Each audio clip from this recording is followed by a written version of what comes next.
તમે જુઓ કે વડોદરા જિલ્લો હોય, એ કચ્છ ભુજ હોય, એ મહેસાણા હોય, એ પાટણ હોય, એ ગુજરાતનો કોઈ પણ જિલ્લો હોય, રબારી સમાજની અંદર હંમેશા એક વસ્તુ જોવા મળશે કે જબરજસ્ત મહેનત કરવાની, માલઢોર ચરાવવાથી લઈને ટ્રેક્ટર અને જેસીબી મશીનો ફેરવવાથી લઈને અનેક પ્રકારની સરકારી નોકરીઓ કરતા કરતા આખી જિંદગી જે કંઈ કમાય એ બાળકોને પરણાવવાની અંદર, એમના સગપણો કરવાની અંદર, એમને પરણાયા પછી એમના આણા જીયાણા કરવાની અંદર, છેક એમનું મરણ થાય અને એમની છાબડીઓ ભરાય ત્યાં સુધી આખી જિંદગી તમામ લાઈન બંધ ગણશો ને તો ખર્ચા ખર્ચા ને ખર્ચા જ.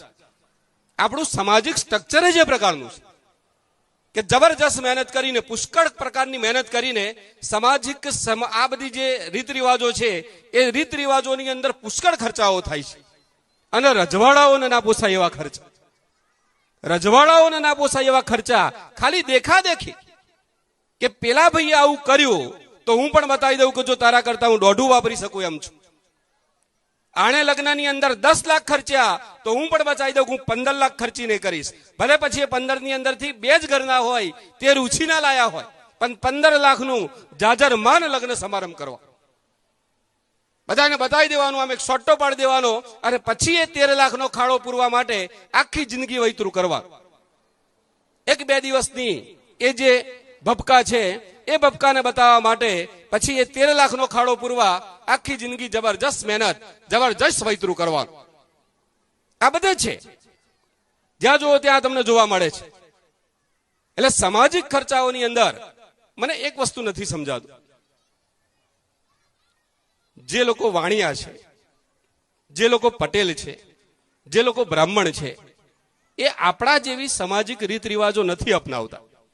એ લોકો આપણા જેવા સમાજ, આપણે એક મરણ થઈ જાય ને, રૂપેશભાઈ, હીરાભાઈ, એ બધા છેક 2005-2006 થી મારા જૂના મિત્રો છે.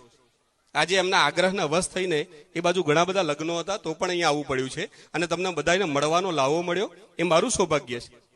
એ જ્યારે બરોડાની અંદર ઝેરોક્સની દુકાનો હતી ત્યારથી મારા સંપર્કમાં છે અને ત્યાર પછી બધા બોમ્બે ને બધે ગયા. ત્યારથી અમે સાંજે ત્યાં બેસીએ કે આ બાજુ કોઈ વખત આવીને ભેગા થઈએ તો અમારા બધી સામાજિક ચર્ચાઓ થાય. તો મને એ ખબર નથી પડતી કે કુદરતનો ક્રમ છે કે જે જન્મે છે તે મરે છે. કુદરતનો આ ક્રમ છે. કોઈકનું 5 વર્ષનું બાળક મરી ગયું, સ્વાભાવિક અપરંપાર દુઃખ થાય. કોઈકનો 25 વર્ષનો યુવક મરી ગયો, સ્વાભાવિક છે કે આપણા હૃદયની અંદર શેરડા પડી જાય. 35, 40, 45, 50 વર્ષનો કોઈ બહેન, કોઈ ભાઈ અકાળે ગુજરી જાય, આપણને દુઃખ થાય, 100% થાય. પણ 85 વર્ષના કોઈ દાદા મરે, 103 વર્ષે કોઈ માજી ગુજરી જાય તો એ કુદરતનો ક્રમ છે.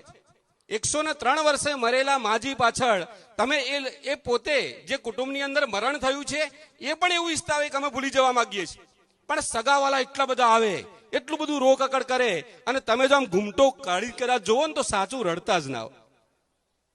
એવા પછડાટ મારે, આપણને આમ થાય કે આ અભિનય કરે છે, આ દેખાડો કરે છે. એટલે 3-3 વખત, 4-4 વખત, 7-7 વખત પેલો ઘરધણી ભૂલી ગયો કે મારા બાપા મરી ગયા હતા, હવે તો તમે ભૂલો. ઘરધણી પોતે ઈચ્છે છે કે બહુ થયું, જબરજસ્ત દુઃખ તમે વેચ્યું, હવે અમે ભૂલી જવા માંગીએ છીએ. આ કુદરતનો ક્રમ છે. 85 વર્ષે અહીંયાથી વિદાય લે, 103 વર્ષે વિદાય લે, દુઃખદ ઘટના જ છે. દરેકને પોતાના દાદા હોય, દાદી હોય, પ્રેમ હોય ને હોય જ. પણ બાકીના જે બધો દેખાડો છે, આ દેખાડાનો શું મતલબ? જો પેલા લોકો ને જેટલી પણ જાતિ રબારી સમાજ સિવાય ગણાય એ લોકો 3જા દિવસે બેસણું કરી દેતા હોય અને એમની પ્રગતિ થતી હોય તો આપણી ના થાય. એ લોકો 5મા દિવસે બધું પતાવી દેતા હોય અને છતાંય કુદરતનો કોઈ નિયમ એમને ના નડતો હોય તો માત્ર આપણા રબારી એકલાને કેમ નડે? કુદરત બધાની નથી, ભગવાન બધાનો નથી, આપણા નિયમ જુદા.